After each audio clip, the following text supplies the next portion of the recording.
Hello friends, welcome to Byju's government exam preparation. हमारी daily current affairs की जो series है जिस पर हम रोज़ डिस्कशन करते हैं, उसमें आज हम 21 सितंबर 2020 के करंट अफेयर्स के बारे में चर्चा करेंगे। तो हमारे जो डेली करंट अफेयर्स जिनके बारे में हम रोज़ चर्चा करते हैं, उसमें हम नेशनल अफेयर्स, इंटरनेशनल अफेयर्स और इसके साथ ही कुछ बुक्स, अवार्ड्स, इन सभी के बारे में डिस्कस करते हैं। और साथ ही हम रोज़ कुछ स्टैटिक फैक्ट्स भी आपके लिए डिस्कस करते हैं ताकि करंट अफेयर्स के साथ साथ आपका स्टैटिक पोर्शन का भी रिवीजन होता रहे। तो चलिए स्टार्ट करते हैं। स्टार्ट करने से पहले एक करेक्शन, कल का मतलब 20 सितंबर का जो डेली करंट अफेयर्स था, उसमें by mistake I said APJ Abdul Kalam was former prime minister of India. Sorry for the wrong information. Correction is APJ Abdul Kalam was the former president of India. वो हमारे देश के पूर्व राष्ट्रपति थे। I am extremely sorry for the inconvenience. APJ Abdul Kalam जो थे वो हमारे देश के पूर्व राष्ट्रपति थे। तो इसके बाद में हम शुरुआत करते हैं।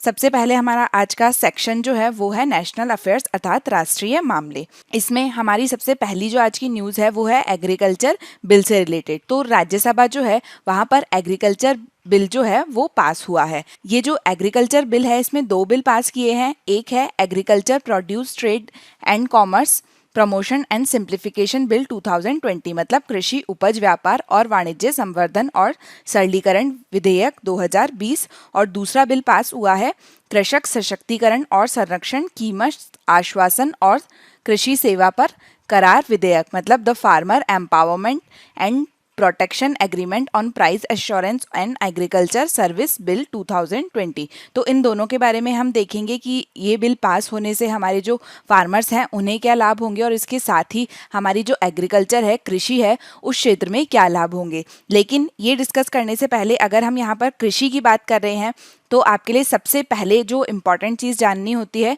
कि जो कृषि है वो कौन सी लिस्ट में आता है। मतलब ये स्टेट लिस्ट में आता है, यूनियन लिस्ट में आता है या फिर कॉन्करेंट लिस्ट में आता है। तो इस तरीके के जो सब्जेक्ट होते हैं जैसे एग्रीकल्चर हो गया, एजुकेशन हो गया, डिफेंस हो गया, तो कुछ मेन पॉइंट है जो आपको पता होने चाहिए कि ये स्टेट लिस्ट, यूनियन लिस्ट और कॉन्करेंट लिस्ट में से कौन सी लिस्ट में आते हैं। तो जब हम एग्रीकल्चर की बात करते हैं तो ये स्टेट लिस्ट में आता है। स्टेट लिस्ट में आने से मतलब है कि इस पर जो राज्य सरकार है वो कानून बना सकती है। जो सब्जेक्ट यूनियन लिस्ट में आता है उस पर केवल केंद्र सरकार कानून बना सकती है, और जो सब्जेक्ट कॉन्करेंट लिस्ट में आते हैं उसमें केंद्र सरकार और राज्य सरकार दोनों ही कानून बना सकते हैं। तो इस तरीके से एग्रीकल्चर आता है स्टेट लिस्ट पे, मतलब राज्य जो है वो अपने हिसाब से इस विषय पर कानून बना सकता है। और इसके अलावा अगर हम यहाँ पर एग्रीकल्चर की बात कर रहे हैं तो आपके लिए एक और इम्पॉर्टेंट ये चीज़ हो जाती है कि हमारे देश में जो एग्रीकल्चर मिनिस्टर हैं वो कौन है। तो एग्रीकल्चर से संबंधित जो मंत्रालय है, जो मिनिस्ट्री है, वो है ministry of agriculture and farmer welfare. और इसके जो मिनिस्टर है, जो यूनियन मिनिस्टर है, वो है श्री नरेंद्र सिंह तोमर। तो यहाँ पर ये आपके लिए याद रखने के लिए इम्पॉर्टेंट हो जाता है, आपको पता होना चाहिए। फिलहाल हमारे देश के जो एग्रीकल्चर मिनिस्टर हैं, कृषि मंत्री हैं, वो है श्री नरेंद्र सिंह तोमर। अब हम बात करेंगे कि जो एग्रीकल्चर प्रोड्यूस ट्रेड और कॉमर्स बिल 2020 पास हुआ है उसके बारे में। तो सबसे पहले इस बिल के अंतर्गत क्या किया गया है कि एक ऐसा इकोसिस्टम बनाया गया है, एक ऐसा एनवायरनमेंट बनाया गया है फार्मर्स के लिए और ट्रेडर्स के लिए, ताकि फार्मर्स को अर्थात जो कृषक होते हैं, जो किसान होते हैं, उनकी जो क्रॉप होती है वो उसे मार्केट में बाहर कहीं पे भी सेल कर सकते हैं। तो पहला क्या था कि एपीएमसी मंडी होती थी पहले, और जो कृषक है वो बाध्य होते थे कि उनको अपनी जो फसल होती है वो उन्हीं एपीएमसी मंडी में बेचनी होती थी। तो जिससे क्या होता है कि कई बार ऐसा हो रहा है कि जो मार्केट है वहाँ पर उनकी जो फसल है, मान लीजिए टमाटर की फसल है या गेहूँ की फसल है, उसके दाम उन्हें मार्केट में भले से ज़्यादा हैं, लेकिन फिर भी वो मजबूर होते थे कि वो इन मंडियों में ही अपनी फसल बेचें। तो आपको पता होगा ये बिल इसलिए लाया गया है क्योंकि जब लॉकडाउन चल रहा था तो आपको पता है उस समय हमारे जो प्रधानमंत्री हैं नरेंद्र मोदी, उनके द्वारा आत्मनिर्भर भारत योजना जो है वो चलाई गई थी। उसके अंदर इकोनॉमी स्टिमुलस पैकेज आया था, उसमें ये बोला गया था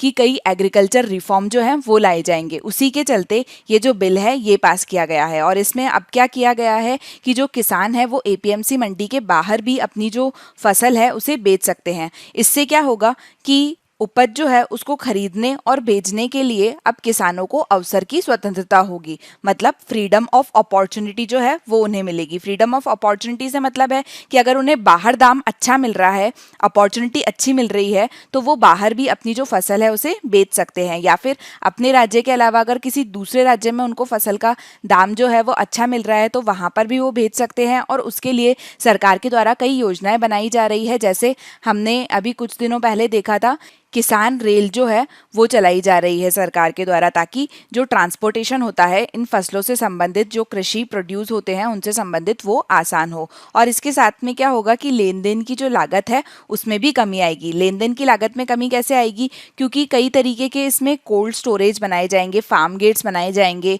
वेयर हाउसेज बनाए जाएंगे, प्रोसेसिंग यूनिट्स बनाई जाएगी, ताकि जो फसल का नुकसान है वो कम हो। अभी क्या होता है कि अगर किसान के द्वारा लंबी दूरी तक कोई फसल भेजी जाती है तो वो या तो रास्ते में सड़ जाती है, या फिर अगर मान लीजिए कि अभी कोई फसल किसान के द्वारा रखी गई है, मान लीजिए गेहूं की फसल है, उसका किसान को उसका दाम अभी मान लीजिए ए महीना है उसमें कम मिल रहा है, लेकिन उसके 4-5 महीने बाद में चांसेस है कि उसके दाम किसान को अच्छे मिलेंगे। लेकिन स्टोरेज की फैसिलिटी नहीं होने से क्या होता है कि किसान इतने समय तक उस फसल को नहीं रख पाता है, क्योंकि उसके सड़ने के चांसेस रहते हैं।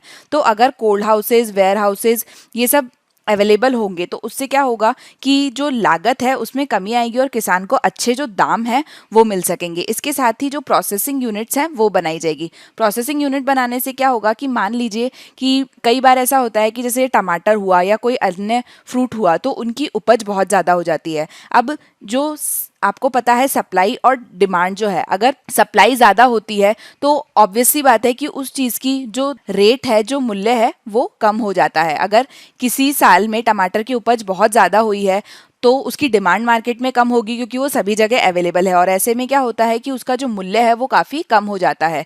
तो किसान के साथ में क्या होता है कि मान लीजिए किसान को उस टमाटर को उगाने में 5 रुपए पर किलो की उसकी कॉस्टिंग आई है, लेकिन फसल का मूल्य इतना कम हो गया है कि वो बिक ही 2 रुपए पर केजी में रही है। और उसके बाद में किसान अगर ये इंतज़ार करता है कि जो दाम है वो बेहतर होंगे, तो टमाटर जो है वो एक प्रकार का पेरिशेबल गुड है, मतलब वो थोड़े टाइम में खराब हो जाएगा। तो उस समय क्या होता है कि जो फसल है वो खराब भी हो जाती है और किसान को उसका कुछ भी मूल्य नहीं मिलता है। तो ऐसे में क्या होता है कि जो ज़्यादा मात्रा में उपलब्ध फसल होती है, किसान उसको प्रोसेसिंग यूनिट में भी बेच सकता है। प्रोसेसिंग यूनिट होती है जैसे फूड, प्रोसेस्ड फूड जो होते हैं उनके लिए, जैसे वो जो टमाटर होंगे उनका जैम बन सकता है, उनका टोमेटो केचप जो है वो बन सकता है। तो इस तरीके से प्रोसेसिंग यूनिट बढ़ेगी तो फसल की जो वेस्टेज है वो कम हो सकेगी। तो इस तरीके के जो सुधार हैं वो कृषि का जो क्षेत्र है उसमें लाए जा रहे हैं, और इसी के चलते ये जो बिल है वो राज्यसभा में पास हुआ है। इसके साथ ही इस बिल के अंतर्गत क्या किया गया है कि किसानों के साथ में प्रोसेसर्स, निर्यातक, संगठित रिटेलर जो है, इन सभी का एकीकरण किया गया है। मतलब जो प्रोसेसर्स होते हैं, किसान को अगर अपनी जो फसल है वो फूड प्रोसेसिंग के लिए देनी है, टमाटर या फिर और कोई फ्रूट प्रोसेसिंग के लिए देने हैं, तो जो फ्रूट प्रोसेसर्स होते हैं, इसके अलावा अगर फसल को एक्सपोर्ट करना है, निर्यात करना है, तो जो एक्सपोर्ट करने वाले होते हैं, और उसके अलावा जो ऑर्गेनाइज्ड रिटेलर्स होते हैं, मतलब मान लीजिए किसान के द्वारा बड़ी संख्या में सब्जी उगाई गई, लेकिन वो डायरेक्ट जो कस्टमर है उनको नहीं बेचता है, वो रिटेलर्स को बेचता है, और जो वो रिटेलर होते हैं वो ग्राहक को बेचते हैं। तो उन रिटेलर्स के साथ में जो उनका इंटरेक्शन है वो डायरेक्ट होगा इस बिल के बाद में, जिससे क्या होता है कि जो मध्यस्थता होती है, जो आर्बिट्रेटर्स होते हैं वो कम होंगे। वरना ये मध्यस्थ जो लोग होते हैं ये क्या करते हैं, ये बीच में बहुत सारा प्रॉफिट का जो मार्जिन है वो ले लेते हैं, जिससे किसानों की जो आय है वो कम हो जाती है। तो इस तरीके के सुधार करने से क्या होगा, हमारा जो लक्ष्य है किसानों की आय को डबल करने का, हम उसकी ओर अग्रसर हो सकेंगे। एक क्वेश्चन यहाँ पे, अभी मैंने बात की किसानों की आय दुगनी करने की, तो आपको ये पूछा जा सकता है कि किस वर्ष तक किसानों की आय दुगनी करने का हमारा लक्ष्य है। तो 2022 तक किसानों की जो आय है उसे दुगनी करने का लक्ष्य है। और इसके साथ ही जिस कमेटी के द्वारा किसान की आय को दुगना करने की बात की गई थी वो थी अशोक दलवाई कमेटी। तो ये जो कमेटी है इसका नाम भी आपको याद रखना है, ये भी एग्जाम में पूछा जा सकता है कि कौन सी कमेटी थी जिसके द्वारा किसानों की आय को दुगना करने के संबंध में सुझाव दिए गए थे। इसके बाद में नेक्स्ट पॉइंट इसमें है कि there will be a competitive digital trade in the company. मतलब किसानों के द्वारा जो ट्रेड किया जाएगा वो डिजिटल होगा, जिससे उन्हें कई तरीके के जो फायदे हैं वो प्राप्त होंगे। और इसके साथ ही जो रिम्यूनरेटिव प्राइसेस प्राप्त होते हैं किसानों को अपनी इनकम के, उसमें सुधार होगा, ताकि उनकी जो आय है उसमें सुधार हो सके। तो इस तरीके के जो कृषि के क्षेत्र में सुधार हैं वो लाए जाने के लिए ये जो बिल है वो पास किया गया है। दूसरा बिल जो पास हुआ है राज्यसभा में वो है the farmer agreement on price assurance and agriculture service bill. तो ये किसान के संबंध में है। ये बिल इसलिए है ताकि जो एग्रीकल्चर का क्षेत्र है वहाँ पर जो रिसर्च और डेवलपमेंट है उसे बढ़ाया जा सके, और ये जो रिसर्च और डेवलपमेंट है इससे किसानों को समर्थन प्राप्त हो सके। साथ ही जो इनपुट होते हैं कृषि के क्षेत्र में वो उच्च और आधुनिक हो। इनपुट क्या होते हैं, जैसे सिंचाई करने के लिए किसी मशीन की आवश्यकता होती है, या फिर बुआई करने के लिए, कटाई करने के लिए किसी मशीन की आवश्यकता होती है, तो ये सभी एक तरीके से इनपुट होते हैं। या फिर जो बीज है, बीज इनपुट होते हैं। तो अगर उन्नत बीज होंगे, उन्नत तकनीक की मशीनें होगी, तो इससे भी हमारी जो कृषि है वो बेहतर होगी। अभी आपको पता है कि हमारे देश में जो खेत हैं वो इस तरीके के हैं कि उनका साइज बहुत छोटा है, लेकिन जो मशीनरी होती है, जो मशीन कंट्री में अवेलेबल है, वो ऐसी है कि जो बड़े साइज के खेत है वहां पर वर्क कर सके। तो इस तरीके से हमें तकनीक ऐसी लेकर आनी होगी जो कि हमारी कंट्री के लिए अप्रोप्रिएट हो। तो इसके लिए जो बिल है वो लाया गया है ताकि इसे बढ़ावा दिया जा सके। इसके साथ ही जो लोकल एजेंसीज होती है उनके साथ में पार्टनरशिप की जाएगी कृषि को क्षेत्र को बेहतर करने के लिए, और जो कॉन्ट्रैक्ट फार्मर होते हैं उनके लिए convenient supply of all type of agriculture implement, मतलब उन्हें जिस भी प्रकार की एग्रीकल्चर अर्थात कृषि से संबंधित उपकरणों की आवश्यकता होगी उनकी सप्लाई के लिए। कॉन्ट्रैक्ट फार्मर क्या होते हैं, तो अब जैसे मैंने आपको बताया कि जैसे फूड प्रोसेसिंग यूनिट होती है, या फिर आजकल प्रोसेस्ड फूड बहुत ज़्यादा चलता है, और कई अलग कंपनियां होती है जो कि ये जो फूड है वो सप्लाई करती है। तो वो कंपनी क्या करती है कि किसान से डायरेक्ट कॉन्ट्रैक्ट कर लेती है। मान लीजिए किसान सॉस है, एक कंपनी है। अब इनके द्वारा क्या किया जाता है कि एक क्षेत्र में 10 किसान है, फार्मर्स है, उनसे कॉन्ट्रैक्ट करा जाता है कि आपका मान लीजिए एक एक एकड़ जो है इन सभी के पास में ज़मीन है, तो ये कर लेते हैं आपकी ज़मीन पर, पूरी ज़मीन पर आप जो टमाटर है उसकी फसल उगाएंगे, और ये पहले ही फिक्स कर लेते हैं कि आपकी जो टमाटर की फसल है वो हम 10 रुपये पर केजी में खरीदेंगे, या फिर क्विंटल के हिसाब से, जिस भी हिसाब से यह कॉन्ट्रैक्ट कर लेते हैं। उसके बाद में जब फसल उगे उस समय मार्केट में कुछ भी प्राइस हो, लेकिन ये जो कंपनी होगी ये किसान से उसी मूल्य पर उनकी जो पूरी फसल है वो ले लेती है। तो ये कॉन्ट्रैक्ट फार्मिंग होती है। तो इसके लिए जो एग्रीकल्चर इंस्ट्रूमेंट्स की ज़रूरत होती है वो अवेलेबल कराए जाएंगे। साथ ही ये निश्चित किया जाएगा कि जो एग्रीकल्चर इनपुट होते हैं और क्रेडिट ऑन इनपुट होता है, या फिर कैश जो होता है उसकी टाइमली सप्लाई हो, और उनकी जो क्वालिटी है वो अच्छी हो। और इसके साथ ही ये सुनिश्चित किया जाएगा कि जो कॉन्ट्रैक्ट हुआ है उतना ये जो कंपनी है उनके द्वारा खरीदा जाए, उनके द्वारा प्रोडक्ट को मैच्योर होने के बाद में लिया जाए। ऐसा नहीं कि बोल दिया हम आपसे 100 क्विंटल टमाटर लेंगे, लेकिन जब लेने का टाइम आया तो 50 क्विंटल ही लिए। तो इसके लिए भी ये सुनिश्चित किया जाएगा कि ये जो एग्रीमेंट हुआ है ये सही से इम्प्लीमेंट हो। इसके अलावा जो अनुबंध किसान हैं उनको नियमित और समय पर भुगतान करना होगा इन कंपनियों के द्वारा। साथ ही जो लॉजिस्टिक सिस्टम है वो प्रोवाइड किया जाएगा, और वैश्विक विपणन मानक जो है उनका रखरखाव किया जाएगा। Global marketing standards, global marketing standards का मतलब है ये सुनिश्चित किया जाएगा कि जो फसल है उनकी गुणवत्ता अच्छी हो। लॉजिस्टिक सिस्टम है मतलब जो आवागमन के लिए ट्रांसपोर्ट चाहिए होता है, या इस तरीके की जो चीज़ें चाहिए होती है उसकी अवेलेबिलिटी पूरी हो। और इसी के लिए मैंने आपको बताया कि किसान रेल और किसान उड़ान, जिसमें एयर सर्विसेज प्रोवाइड की जाएगी, वो सभी सरकार के द्वारा लाई जा रही है। तो अभी अगर हमारे देश की बात करें तो हमारे देश में लगभग 86% किसान जो है वो छोटे हैं, और उनकी कम मात्रा की जो उपज है वो बाज़ारों में ले जाने के लिए और उनका अच्छा मूल्य जो है वो प्राप्त करने में उनको कठिनाई होती है। क्यों? क्योंकि वो कम फसल होती है उनकी, तो अगर उसके लिए कोई बड़ा वाहन करते हैं तो उनके लिए उसको पैसा ज़्यादा देना पड़ता है।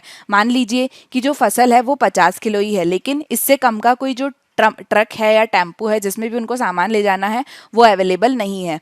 तो भले से जो टेम्पो है उसकी कैपेसिटी है 100 किलो, लेकिन उसमें उसको आधी चीज़ ले जानी पड़ती है, लेकिन जो उनको किराया है वो पूरा देना पड़ता है, और वो नेगोशिएशन सही से नहीं कर पाते हैं। तो उससे किसान जो है उन्हें काफ़ी नुकसान होता है, जिसके कारण अब क्या किया जाएगा कि क्वालिटी चेक जो है, ग्रेडिंग जो है, बैगिंग मतलब उनके जो पैकिंग है वो अच्छे से हो, ट्रांसपोर्टेशन जो है प्रोड्यूस का, उन सभी चीज़ों की तरफ ध्यान दिया जा रहा है। और इसके लिए ये जो बिल है ये काफ़ी अच्छा साबित हो सकता है, और ये जो सभी लाभ हैं ये किसानों को और जो कृषि का क्षेत्र है उनमें हो सकते हैं।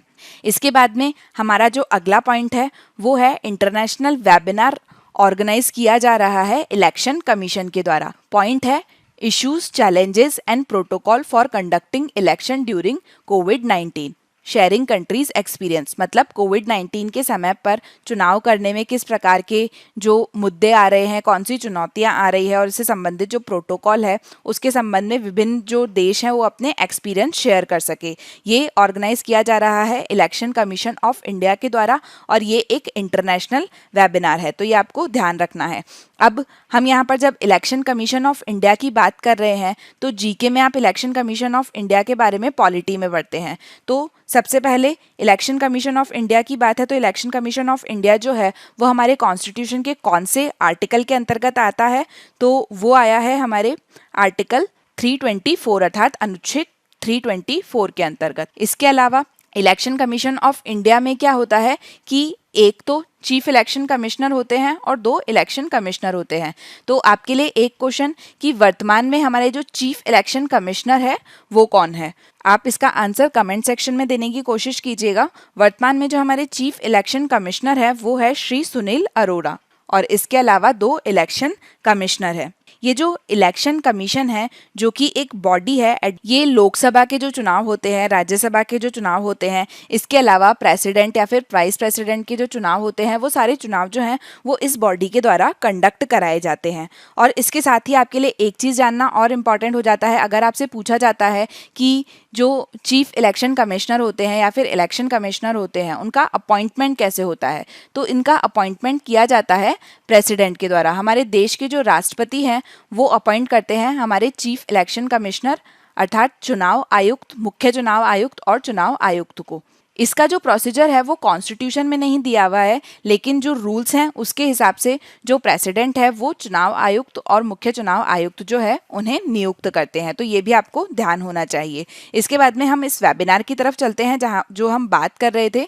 तो ये जो वेबिनार है ये election commission of India conduct करा रही है, ये होगा 21 सितंबर को और इसकी थीम हमने यहाँ पर देखी, issues challenges and protocol for conducting elections during कोविड-19 शेयरिंग कंट्री एक्सपीरियंस। ये वेबिनार इसलिए कराया जा रहा है क्योंकि जो association of world election bodies है, एवैब association of world election bodies, इसकी अध्यक्षता जो है, चेयरमैनशिप जो है वो इंडिया के पास है और इस अध्यक्षता को अभी 1 साल पूरा हो गया है चेयरमैनशिप को, जिसके चलते ये जो इंटरनेशनल वेबिनार है ये इंडिया के द्वारा कंडक्ट किया जा रहा है। अब अगर हम यहाँ पर बात करें association of world election bodies क्या है, तो ये जो association of world election body है ये लार्जेस्ट एसोसिएशन है जो कि इलेक्शन मैनेजमेंट बॉडीज़ है वर्ल्ड वाइड उनकी। जैसे भारत में हमने देखा कि इलेक्शन को मैनेजमेंट करने वाली बॉडी कौन है, इलेक्शन कमीशन ऑफ इंडिया। वैसे ही यूएस में कोई और बॉडी होती है, यूरोप के अलग अलग जो देश हैं उनमें कोई और बॉडीज़ होती है। तो इन सभी बॉडीज़ ने आपस में मिलकर एक एसोसिएशन बनाया है, association of world election bodies. इसमें कुल 115 इलेक्शन मैनेजमेंट की जो बॉडी है वो है और इसके अलावा इसमें 16 रीजनल एसोसिएशन या फिर ऑर्गेनाइजेशन है जो कि एसोसिएटेड मेंबर्स हैं और ये जो सभी है ये आपस में क्लोजली एसोसिएटेड हैं। ये बनी थी वर्ष 2011-12 में और तब से भारत जो है उसने अपना इसमें एक बहुत ही महत्वपूर्ण योगदान दिया है। इसके साथ ही इलेक्शन कमीशन ऑफ इंडिया जो है उनके द्वारा 4th जनरल असेंबली जो हुई थी एवैब की, वो इंडिया ने होस्ट की थी। वो कहाँ पर हुई थी, बैंगलोर में। तो ये आप याद रखिएगा कि ये जो एवैब है इसकी 4th जनरल असेंबली भारत में हुई थी, बैंगलोर में उसे भारत में होस्ट किया था 2019 में। और इसके अलावा भारत के पास एवैब की चेयरमैनशिप है 2019 से लेकर 21 के लिए, तो अभी 1 वर्ष हो गया है। इसके अलावा ये जो एवैब है इसके द्वारा भारत में एक सेंटर बनाया गया है, एवैब सेंटर। ये सेंटर इसलिए बनाया गया है ताकि इलेक्शन से रिलेटेड जो डाटा है या फिर अन्य रिसर्च और डेवलपमेंट से संबंधित वर्क है वो किया जा सके, या फिर कोई जनरल छपती है, पत्रिका छपती है, उन सभी के लिए जो रिसर्च है वो की जा सके। तो ये एवैब सेंटर जो है वो भारत में बनाया गया है और ये जो वेबिनार है ये इस एवैब सेंटर जो है उसी के द्वारा ऑर्गेनाइज किया जा रहा है और उसके द्वारा ऑर्गेनाइज किया जाने वाला ये फर्स्ट वेबिनार है। इसके साथ में ये जो एवैब सेंटर है इसने बहुत ही कम समय में 2 बहुत इंपॉर्टेंट पब्लिकेशंस निकाले हैं। ये जो 2 इंपॉर्टेंट पब्लिकेशंस हैं ये पब्लिक किए जाएंगे अभी ये जो वेबिनार होगा उसमें।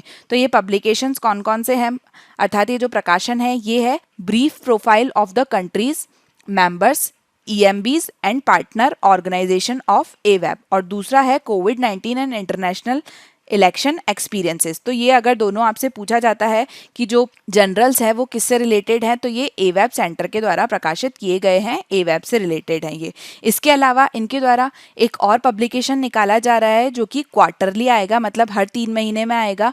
ये भी एवेब सेंटर जो है भारत का उसी के द्वारा निकाला जा रहा है और उसका नाम है एवेब इंडिया जनरल ऑफ इलेक्शन। तो ये त्रैमासिक है, मतलब हर 3 महीने में एक बार जो है ये प्रकाशित किया जाएगा। और इसके अलावा इस जनरल से संबंधित जो ब्रोशर है वो अभी जो वेबिनार होगा उसमें रिलीज किया जाएगा। तो ये सब इंपॉर्टेंट पॉइंट है जो आपको इलेक्शन कमीशन ऑफ इंडिया और इसके अलावा एवेब जो है उसके बारे में ध्यान रखने हैं।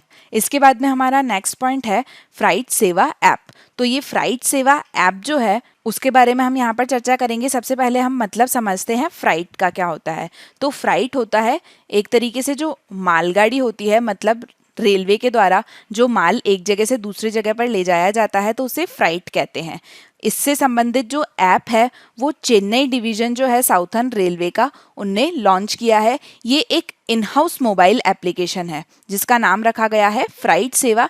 ये इसलिए लाई है ताकि जो कस्टमर्स हैं जिनके द्वारा ये जो माल गाड़ी का उपयोग करके माल एक स्थान से दूसरे स्थान तक भेजा जाता है उन्हें बेहतर सेवा प्रदान की जा सके। तो ये जो ऐप होगा ये एक ऐसा स्थान होगा जहाँ पर जिन भी लोगों के द्वारा ये जो फ्राइट सर्विस यूज़ की जाती है रेलवे की, उनको जानकारी प्रदान करेगा। तो ये बताएगा कि सरकार के द्वारा इसके संबंध में कौन कौन सी जो इनिशिएटिव है, योजनाएं हैं वो चलाई जा रही है। इसके अलावा किस किस प्रकार के जो वेगन हैं, गाड़ियां हैं वो अवेलेबल हैं इसके अंतर्गत। और इसके अलावा ये बताया जाएगा कि कौन सी ऐसी कमोडिटीज़ है, चीज़ें हैं जिसे एक स्थान से दूसरे स्थान पर ले जाया जा सकता है। साथ ही ये जो कार्गो एक्सप्रेस है जो कि शेड्यूल्ड है उनके बारे में बताएगा। मान लीजिए आपको ए पॉइंट से सी पॉइंट तक अपनी चीज़ को पहुंचाना है, लेकिन ये जो फ्राइट सर्विस है ये ए पॉइंट से बी पॉइंट तक ही जाती है, लेकिन इस बी से सी स्थान तक कोई रेलवे की कार्गो एक्सप्रेस जो है जिससे माल ले जाया जाता है वो अवेलेबल है। तो उसके बारे में भी इस ऐप में बताया जा सकेगा कि आप ये रूट ले सकते हैं अपना माल पहुंचाने के लिए। इसके साथ ही इसमें जो कोटेशंस होती है वो भी दी जाएगी। कोटेशंस का मतलब है कि आपको अगर आप बता देंगे कि हमारी ये कमोडिटी है, उसको हमें इस जगह से इस जगह तक ले जाना है, तो ये बता सकता है उसमें कि आपको कितना जो मूल्य है उसका वो चुकाना पड़ेगा। तो इस तरीके की जो भी जानकारी है वो इस ऐप के द्वारा दी जाएगी। तो आपको याद रखना है कि जो फ्राइट सेवा ऐप है वो Chennai division of southern railway जो है उनके द्वारा लॉन्च किया गया है। अब हम जब यहाँ पर रेलवे की बात कर रहे हैं तो रेलवे को लेकर एग्जाम के लिए कुछ इंपॉर्टेंट पॉइंट हो जाते हैं जो आपको याद होने चाहिए। सबसे पहले अगर रेलवे की बात आई है तो रेलवे जो है वो भारत में किस सन में आरंभ हुआ था, ये मैंने आपको पहले भी बताया है। रेलवे की शुरुआत हुई थी भारत में 1853 में। आपको कमेंट सेक्शन में आंसर देना है कि जो पहली रेलगाड़ी भारत में शुरू की गई थी वो किस स्थान से किस स्थान तक की थी और वो दूरी कितनी थी किलोमीटर में। तो ये जो आंसर है ये आपको कमेंट सेक्शन में देना है। इसके बाद में एक क्वेश्चन पूछ लिया जाता है कि रेलवे का जो राष्ट्रीयकरण है, नेशनलाइजेशन है, वो कब हुआ था। तो उसका सन भी आपको याद रखना है, ये हुआ था 1950 में। इसके बाद में अभी एक फैक्ट ये है कि सबसे लंबी दूरी की भारत में जो ट्रेन चलती है, जो रेल चलती है, वो कौन सी है। तो सबसे लंबी दूरी की चलने वाली भारत में जो ट्रेन है वो है विवेक एक्सप्रेस। ये जो विवेक एक्सप्रेस है ये लगभग 82 घंटे 50 मिनट तक चलती है। मतलब कुल मिला के ये 4 दिन 10 घंटे और 50 मिनट का समय लेती है। ये चलती है 9 राज्यों के बीच में, 9 राज्यों को कवर करते हुए ये जो ट्रेन है ये चलती है और ये सबसे लंबी दूरी तक की चलने वाली ट्रेन है। तो ये एक फैक्ट है, ये आपको ध्यान होना चाहिए। इसके अलावा सबसे तेज चलने वाली गाड़ी कौन सी है भारत में, तो वंदे भारत एक्सप्रेस जो है वो भारत की सबसे तेज गति से चलने वाली ट्रेन है। इसके अलावा एक इम्पॉर्टेंट फैक्ट जो आपको ध्यान नहीं होगा शायद, भारत में ऐसा कौन सा राज्य है जहाँ पर रेलवे लाइन ही नहीं है। तो इसका जवाब है सिक्किम। सिक्किम एक ऐसा राज्य है भारत में जहाँ पर रेलवे लाइन ही नहीं है। अभी यहाँ पर रेलवे लाइन को लेकर अनाउंसमेंट हुए हैं और बोला जा रहा है कि लगभग 2022 तक सिक्किम में रेलवे लाइन जो है वो आएगी, लेकिन अभी तक सिक्किम में कोई रेलवे लाइन नहीं है। ये इंपॉर्टेंट है जो आपको ध्यान होना चाहिए। हमें लगता है कि अभी कनेक्टिविटी इतनी है, शायद ही ऐसा कोई राज्य होगा जहाँ पर रेलवेज नहीं होगी, लेकिन भारत में सिक्किम एक ऐसा राज्य है जहाँ पर रेलवे नहीं है। इसके अलावा सिक्किम का नाम आया है तो सिक्किम की कैपिटल क्या है ये भी आपको कमेंट सेक्शन में बताना है। इसके बाद में हमारी नेक्स्ट न्यूज़ है कि India's first coast guard academy जो है उसके बारे में अनाउंसमेंट हुआ है। तो इंडिया की पहली कोस्ट गार्ड अकेडमी जो बनने जा रही है वो बनेगी मैंगलोर में। India's first coast guard academy will be established at Mangalore. तो यहाँ पर आपको एक चीज़ बतानी है कि पहले ये जो एकेडमी है ये केरल में बनने वाली थी, केरल के अजीकल में बनने वाली थी, एक स्थान है। लेकिन उसके बाद में क्या हुआ कि जो एनवायरमेंट मिनिस्ट्री है उनके द्वारा कोस्टल रेगुलेशन जोन को लेकर जो परमिशंस होती है उसके चलते इसका अप्रूवल नहीं दिया, क्योंकि जो कोस्टल जोन्स होते हैं वहाँ पर किसी तरीके का कंस्ट्रक्शन नहीं किया जा सकता है। तो इसके चलते अब इसका जो स्थान है वो परिवर्तित हो गया है और मैंगलोर में इसे बनाने के लिए अनुमति मिली है। और जिस स्थान पर बनाई जाएगी, मैंगलोर आता है कर्नाटक में, तो कर्नाटक का इंडस्ट्रियल एरिया डेवलपमेंट बोर्ड जो है उसके द्वारा करीब 158 एकड़ का जो स्थान है उसे अनुमति दी है, जहां पर ICG academy, Indian coast guard academy जो है वो बनाई जाएगी। तो इंडियन कोस्ट गार्ड की अगर हम बात करें, इंडियन कोस्ट गार्ड का आपने नाम सुना होगा, इससे रिलेटेड जो वैकेंसी है रिक्रूटमेंट के लिए वो भी निकलती रहती है। तो इंडियन कोस्ट गार्ड क्या होता है, ये एक इंडिया की नोडल एजेंसी है जिनके द्वारा मरीटाइम सर्च और रेस्क्यू ऑपरेशन किए जाते हैं। मतलब अगर समुद्र में कोई सर्च और रेस्क्यू ऑपरेशन करने हैं, खोज या फिर बचाव से संबंधित समुद्री ऑपरेशन करने हैं, तो ये भारतीय तटरक्षक बल अर्थात इंडियन कोस्ट गार्ड के द्वारा किए जाते हैं। तो जैसे आपको पता है कि हाल ही में साइक्लोन अम्फान आया था, तो इस तरीके के साइक्लोन आते हैं तो उसमें क्या होता है कि कई मछुआरे होते हैं या फिर कई सिविल लोग होते हैं जो कि समुद्र में फंस जाते हैं। तो इस तरीके में जब समस्या की घड़ी होती है तो इस तरीके के जो बचाव कार्य हैं वो इंडियन कोस्ट गार्ड के द्वारा किए जाते हैं और ये राहत के जो कार्य हैं वो करते हैं। साथ ही कोई जो शिप है या फिर कोई मछुआरे जो है वो इस समुद्र में लापता हो जाते हैं, गुम जाते हैं, तो उनकी खोज से संबंधित जो कार्य है वो भी इन्हीं इंडियन कोस्ट गार्ड जो है उनके द्वारा किया जाता है। एक इम्पॉर्टेंट पॉइंट, ये इस्टेब्लिश कब हुई थी, ये हुई थी 1978 में इस्टेब्लिश, और इसका हेडक्वार्टर है न्यू दिल्ली में। अब आपको एक चीज़ याद रखनी है कि इसका जो हेडक्वार्टर है वो ministry of defence new Delhi में है, वहाँ पर है, लेकिन ये जो कार्य है वो इंडियन कोस्ट गार्ड है, मतलब इनका काम कोस्ट पे होता है। इंडियन कोस्ट गार्ड का मोटो है वयम रक्षाम, ये संस्कृत में है जिसका मतलब होता है वी प्रोटेक्ट। क्यों? क्योंकि ये लोगों की रक्षा करते हैं, उनका बचाव करते हैं। इसके अलावा इंडियन कोस्ट गार्ड डे जो है अर्थात भारतीय तटरक्षक दिवस जो है वो मनाया जाता है 1 फरवरी को। ये इम्पॉर्टेंट है, ये आप याद रखिएगा।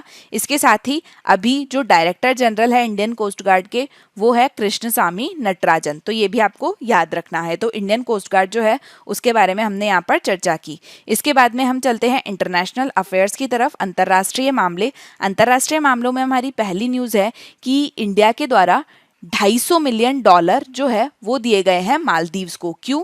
ताकि वो कोविड-19 की जो महामारी चल रही है उससे लड़ सके। तो ये दिए गए हैं, जो मालदीव्स के प्रेसिडेंट है इब्राहिम मोहम्मद सालेह, ये नाम आप याद रखिएगा। मालदीव्स के प्रेसिडेंट कौन है? इब्राहिम मोहम्मद सालेह। तो इनके द्वारा भारतीय प्रधानमंत्री नरेंद्र मोदी जो हैं उनसे बोला गया था कि हमें इकोनॉमिक क्राइसिस का जो टाइम चल रहा है कोविड-19 के चलते, उसके चलते हमें हेल्प की ज़रूरत है, जिसके बाद में भारत के द्वारा मालदीव्स को $250 मिलियन का जो सपोर्ट है, जो फाइनेंशियल असिस्टेंस है वो दिया गया है। तो मालदीव्स में अभी इतना ज़्यादा इकोनॉमिक क्राइसिस इसलिए चल रहा है क्योंकि मालदीव्स, आपको पता है कि मालदीव्स जो है वो एक आइलैंड नेशन है, ये मालदीव्स है। तो यहाँ की जो इकोनॉमी है ये मोस्टली टूरिज्म पे चलती है। तो इनको जो रेवेन्यू है, जो राजस्व है, वो मुख्य रूप से टूरिज्म से प्राप्त होता है। लेकिन अभी कोरोना के चलते जो इकोनॉमी की हालत है वो काफ़ी ख़राब चल रही है और इसके कारण जो भारत से इनके संबंध अच्छे हैं, इसके चलते भारत जो है इनकी मदद कर रहा है। और इससे पहले भारत के द्वारा मालदीव्स में एसेंशियल मेडिसिन्स जो है, ज़रूरी दवाइयाँ जो हैं वो भी भिजवाई गई थी।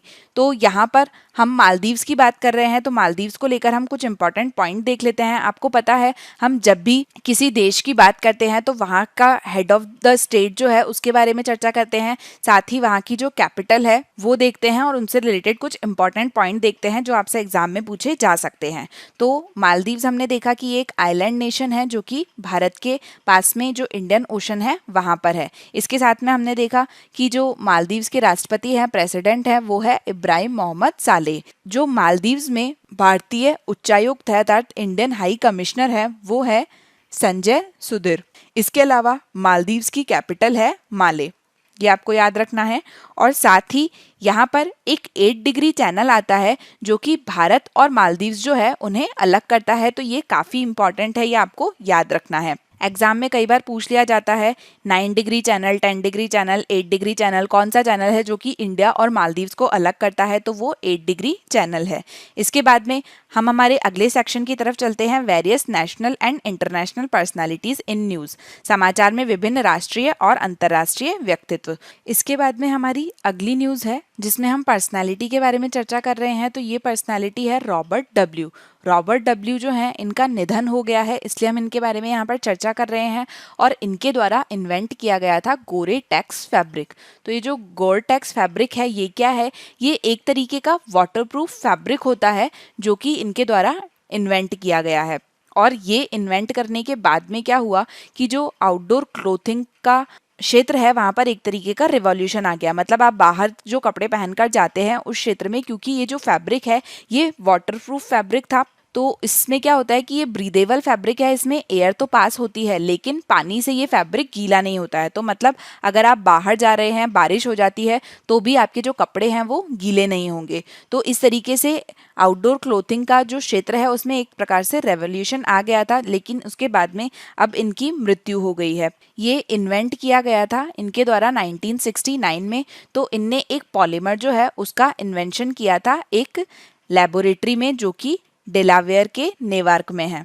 और इससे रिलेटेड जो ट्रेडमार्क है वो मिला हुआ है WL गोरे एंड एसोसिएशंस को। तो ये जो फैब्रिक है इसका यूज आजकल काफ़ी ज़्यादा किया जाता है, तो इसलिए ये आपके लिए जानना इम्पॉर्टेंट हो जाता है इनके बारे में। इसके बाद में हमारी जो नेक्स्ट पर्सनैलिटी है वो है former Canadian prime minister John Turner. तो जॉन टर्नर जो है उनकी भी मृत्यु हो गई है। He passed away, he was former Canadian prime minister. तो अब यहाँ पर फॉर्मर कैनेडियन प्राइम मिनिस्टर की बात कर रहे हैं तो एक सिंपल सा हो जाता है कि अभी प्रेजेंट में कनाडा के प्राइम मिनिस्टर कौन है ये आपको पता होना चाहिए। तो वो है जस्टिन ट्रूडो। जस्टिन ट्रूडो का नाम आपने काफ़ी बार सुना होगा, कुछ समय पहले इन्होंने भारत की यात्रा भी की थी। तो ये फिलहाल कनाडा के प्राइम मिनिस्टर हैं।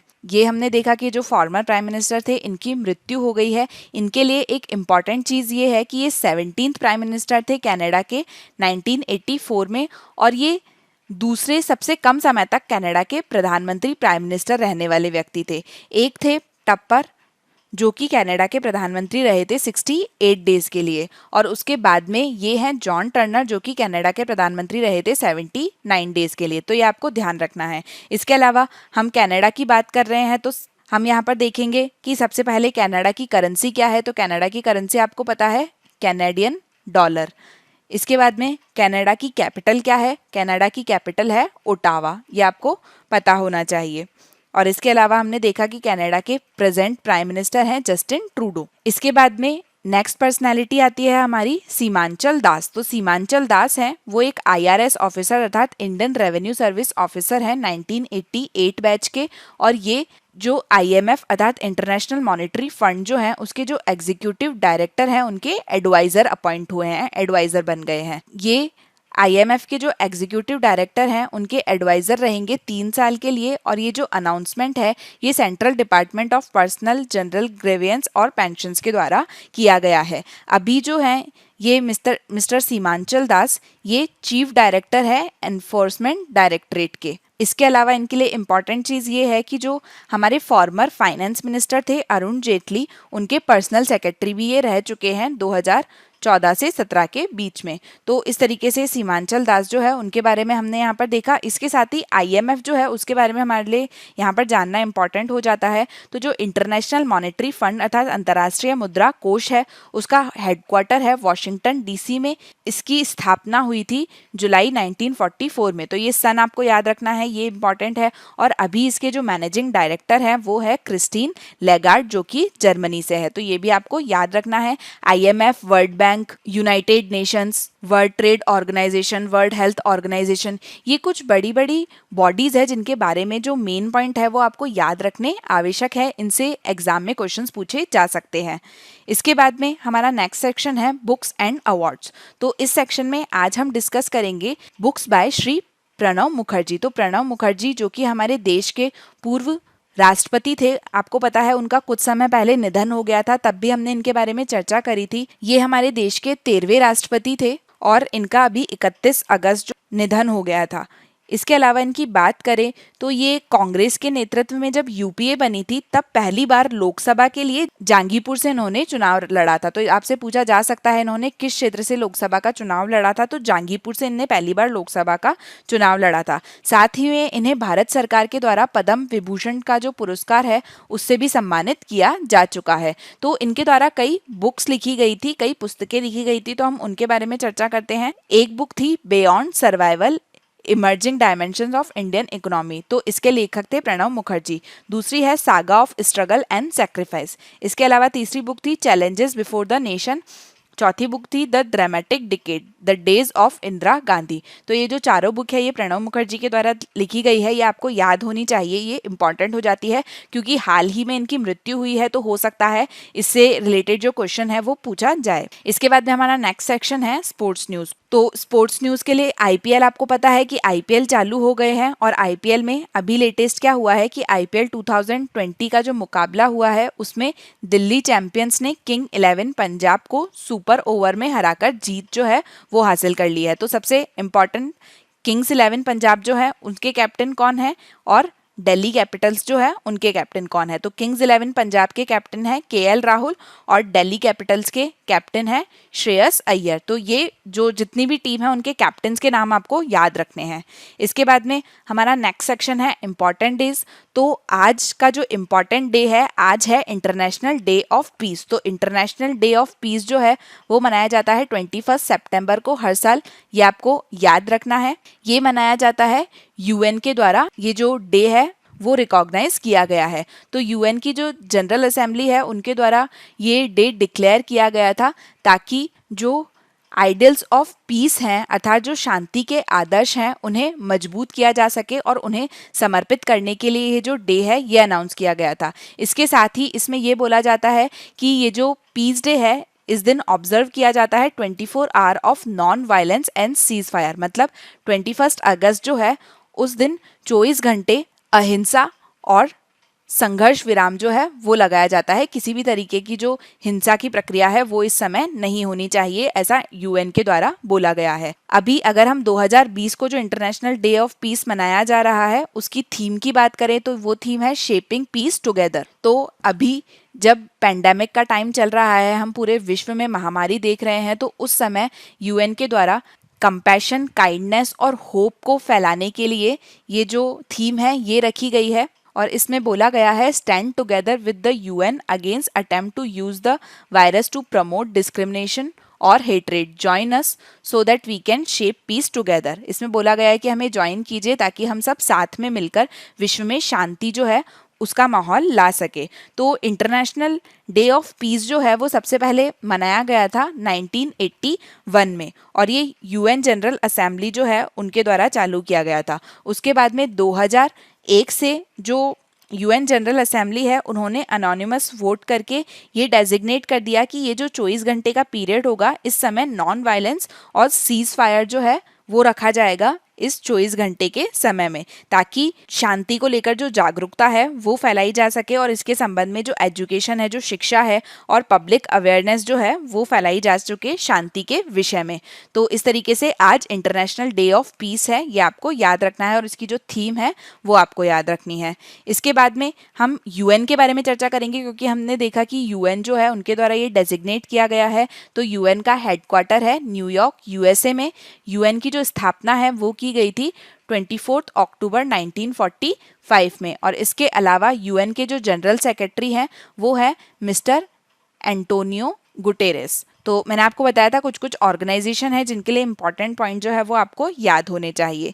इसके बाद में हमारा जो स्टैटिक पोर्शन में हम जो फैक्ट्स देखते हैं वो सेक्शन है let's talk about some important facts. तो इसमें हम स्पोर्ट्स से रिलेटेड कुछ फैक्ट्स हैं उनकी आज चर्चा करेंगे। तो सबसे पहला है कि पहला कौन सा इंडियन था जिनने इंडिविजुअल मेडल जीता था ओलंपिक्स गेम में। तो ओलंपिक्स जो है वो बहुत इंपॉर्टेंट माने जाते हैं और उसमें पहला इंडिविजुअल मेडल जीतने वाला प्रथम भारतीय थे केडी जाधव।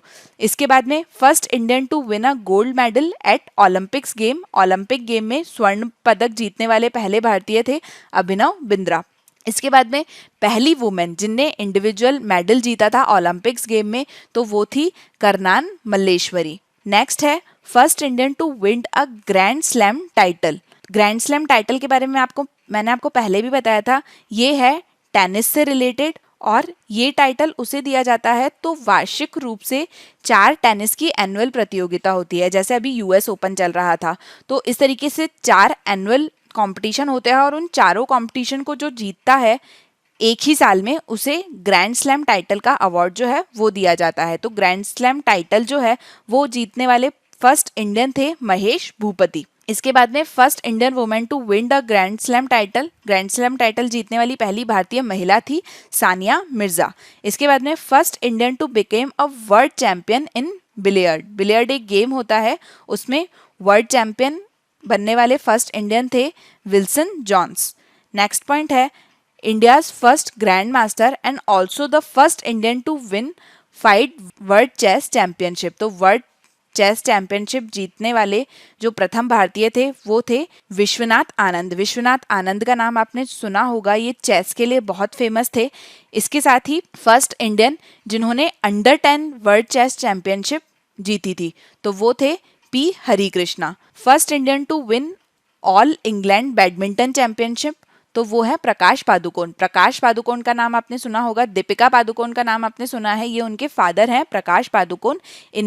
ये फर्स्ट इंडियन थे जिनने ऑल इंग्लैंड बैडमिंटन चैंपियनशिप जीती थी। इसके बाद में जो राजीव गांधी खेल रत्न अवार्ड है उसके फर्स्ट प्राप्तकर्ता थे विश्वनाथ आनंद, ये जिनकी हमने चेस चैंपियनशिप के बारे में बात की। इसके साथ में first women recipient of Rajiv Gandhi Khel Ratna award की पहली महिला प्राप्तकर्ता थी कर्णम मल्लेश्वरी की हमने यहाँ पर बात की थी। ये फर्स्ट वुमेन थी जिन्होंने इंडिविजुअल मेडल प्राप्त किया था ओलंपिक गेम्स में। इसके बाद में Dhyanchand life time achievement award जो है वो जीतने वाले प्रथम प्राप्तकर्ता कौन थे, तो वो थी अपर्णा घोष। यहाँ पर ध्यानचंद लाइफ टाइम अवार्ड की बात आई है तो ध्यानचंद थे हॉकी प्लेयर। ध्यानचंद एक बहुत ही फेमस हॉकी प्लेयर थे जिनका निकनेम था द विजार्ड। ध्यानचंद का अगर आपसे उपनाम अर्थात निकनेम पूछा जाता है तो उन्हें द विजार्ड बोला जाता था और ये इनके नाम पे लाइफ टाइम अचीवमेंट अवार्ड बना है जो दिया गया था पहली बार अपर्णा घोष को। इसके बाद में first cricket player to be awarded the Arjun award तो वो दिया था सलीम दुर्रानी को। First Indian to win Olympic medal at 2 consecutive Olympics game, मतलब 2 ओलंपिक गेम में लगातार मेडल जीतने वाले प्रथम भारतीय बने थे सुशील कुमार। तो ये सब स्पोर्ट्स को लेकर इंपॉर्टेंट फैक्ट है, इनसे आपसे एग्जाम में क्वेश्चन पूछे जा सकते हैं तो ये आपको याद रखने हैं। तो यहाँ पे हमारा आज का जो करंट अफेयर का डिस्कशन है वो खत्म होता है। इसके बाद में हम क्विज स्टार्ट करते हैं। तो क्विज के बारे में आपको पता है कि हम रोज आपसे कुछ क्वेश्चंस पूछते हैं और जो भी उन क्वेश्चंस का सही जवाब और सबसे पहले जवाब देता है तो उन्हें हम यहाँ पर अप्लॉज करते हैं, कॉन्ग्रेचुलेट करते हैं कि आपने सही जवाब दिया है। तो वो जवाब देने वाले हैं ज्ञानरंजन साहू, सोनिका खंडेलवाल और मंगप्रीत सिखौन। कॉन्ग्रेचुलेशंस, आपने सबसे पहले और सही जवाब दिए हैं। इसके बाद में हम आज का क्विज स्टार्ट करते हैं। आप आज के क्विज में भी कोशिश कीजिएगा सभी कि आप एकदम सही जवाब दें और आप ये देखें कि आप कितना कंसंट्रेशन था आपका इस पूरे सेशन में। तो सबसे पहला क्वेश्चन है, where is the headquarter of Indian coast guard? भारतीय तटरक्षक बल जो है उसका मुख्यालय कहाँ पर है? सेकेंड क्वेश्चन है, which Indian country hosted the Indian city hosted the 4th General Assembly of the Association of World Election Bodies. Association of World Election Bodies की चौथी महासभा की मेजबानी जो है वो भारत के किस शहर ने की थी? इसके बाद में नेक्स्ट है, Which railway station has recently launched an in-house mobile application freight service to better service customer? Mumbai railway, New Delhi railway, Kolkata railway या फिर चेन्नई रेलवे? नेक्स्ट क्वेश्चन है कि हाल ही में भारत के किस पड़ोसी देश को कोविड-19 के कारण अर्थव्यवस्था पर जो प्रभाव पड़ा है उससे निपटने के लिए $25 करोड़ की वित्तीय सहायता दी गई है? $250 मिलियन जो है वो होते हैं $25 करोड़। मालदीव्स, नेपाल, पाकिस्तान या फिर अफगानिस्तान? नेक्स्ट है, who is the director general of international monetary fund? अंतर्राष्ट्रीय मुद्रा कोष के महानिदेशक कौन है? Christine Lagarde, Audrey Azoulay, Angela Merkel या फिर इंदिरा न्यूई? नेक्स्ट है, who is the author of the book the dramatic decade the days of Indira Gandhi? Atal Bihari Vajpayee, Pranab Mukherjee, Manmohan Singh या फिर नरेंद्र मोदी। नेक्स्ट क्वेश्चन है, कनाडा के पूर्व प्रधानमंत्री जॉन टर्नर का टोरंटो में निधन हो गया है, उनका जन्म कहाँ पर हुआ था? तो इसका आंसर आपको देना है। नेक्स्ट है, when is international day of peace celebrated? अंतर्राष्ट्रीय शांति दिवस कब मनाया जाता है? 20 सितंबर, 21 सितंबर, 22 सितंबर या फिर 23 सितंबर? नेक्स्ट है, ओलंपिक खेल में स्वर्ण पदक जीतने वाले पहले भारतीय कौन थे? अभिनव बिंद्रा, लैडर पेस, साइना नेहवाल या फिर एमसी मैरीकॉम? नेक्स्ट है, first female recipient of Rajiv Gandhi Khel Ratna award? Karnam Malleswari, PT Usha, PV Sindhu, MC Marykom? तो यहाँ पर आज का हमारा जो सेशन है वो खत्म होता है। आप ये जो क्विज है इसका आंसर कमेंट सेक्शन में दीजिएगा, और इसके साथ ही बीच बीच में आपसे मैंने कुछ और भी क्वेश्चंस पूछे थे, उनका भी आंसर आप कमेंट सेक्शन में देने की कोशिश कीजिएगा। Thank you so much for today's session. I hope you like the lecture. Please like, share and subscribe to our channel. Thank you so much for your kind attention.